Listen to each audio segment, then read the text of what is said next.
You check your phone. Nothing. You lock it. You unlock it moments later. You are not anxious. You are not bored. You are running a search. That loop has been watched at a brain scanner. The region driving it also drives cocaine craving. And it is not the part of your brain that makes emotions. So what is love? A feeling, a chemical, a reproductive program wearing a costume. And is it the same thing as wanting someone? The answer makes your own behavior look less like romance. It looks more like machinery. Start with whether love exists everywhere. Go back to 1992. Two anthropologists searched the ethnographic record, William Jankowiak, Edward Fisher. They covered 166 cultures. They found clear evidence of romantic love in 147 of them, nearly 9 in 10. They were not counting marriages. They looked for longing, for elopement, for love songs, for people ruined by wanting. Romantic love is not a European invention. It is not a modern one. It is standard equipment. Then came the scanner. 3 researchers published their results in 2005. Helen Fisher, Arthur Aron, Lucy Brown. 17 people lay inside a magnetic resonance imaging machine. All of them were intensely in love. Each looked at a photograph of the person they loved. 2 areas lit up. The right ventral tegmental area, the right caudate nucleus. Neither is an emotion center. Both are dopamine engines. They are the machinery of wanting. The same system that makes you thirsty. The same system that makes you eat. Fisher's conclusion was blunt.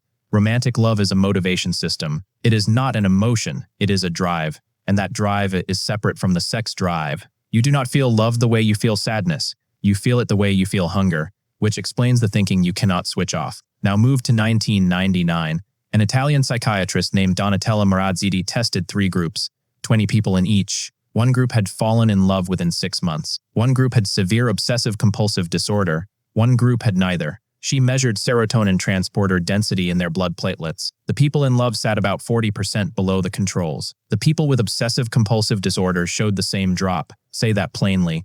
Early love and clinical obsession carried the same chemical signature. Your intrusive thoughts are not a character flaw. They are a measurable state. That state has a shelf life. 2006 brought the proof. A team in Italy measured a molecule called nerve growth factor. Enzo Emanuele led the work. They tested 58 people who had recently fallen in love. Their levels ran more than 50% above everyone else. Then the researchers waited. They tested the same people again. 12 to 24 months later, the elevation was gone. Their blood now looked like the blood of single people. Same people. Often the same relationships. Different chemistry.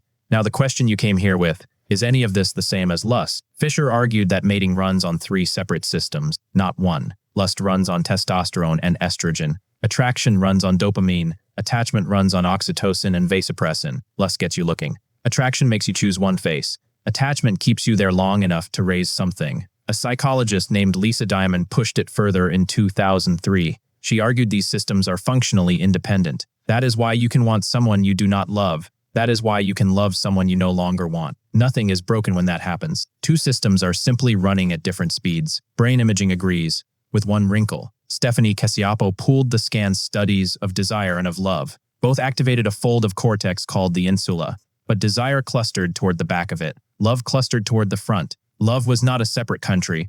It was the same road, further along. Desire points at a body. Love points at a person. The brain appears to build the second out of the first. Here is the part almost nobody knows. For 30 years, one molecule carried this entire story. Oxytocin, the love hormone. It reached magazine covers and nasal sprays. The evidence came from prairie voles, small rodents that pair for life, blocked their oxytocin receptors and the bonding collapsed. Then 2023 arrived.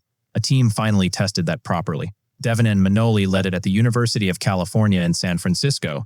They used gene editing. They bred prairie voles with no working oxytocin receptors at all, not blocked, missing from birth. The voles bonded anyway. Their pair bonds were indistinguishable from normal ones. They huddled with their partners. They rejected strangers. The females gave birth. They produced milk, less of it, but they produced it. 30 years of certainty. Published in the journal Neuron. Quietly undone. There is no love molecule. There never was one. So what actually survives decades? Bianca Acevedo scanned 17 people in 2012. They had been married an average of 21 years. All still called themselves intensely in love. Their scans showed the same dopamine-rich reward areas as new couples. The ventral tegmental area was still firing, decades in. What faded was the obsession.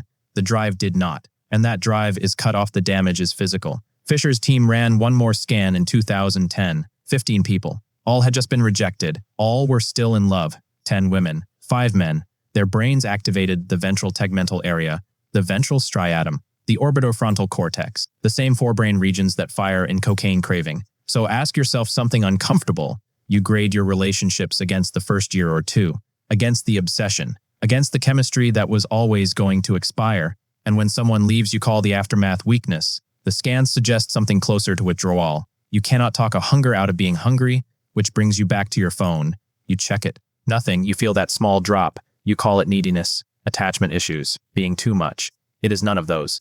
It is a mate choice mechanism older than your species. It is running a search for one specific face. It cannot tell a person from a screen. It will keep running whether or not it gets an answer. You check again, not because something in you is broken, because something in you is still choosing.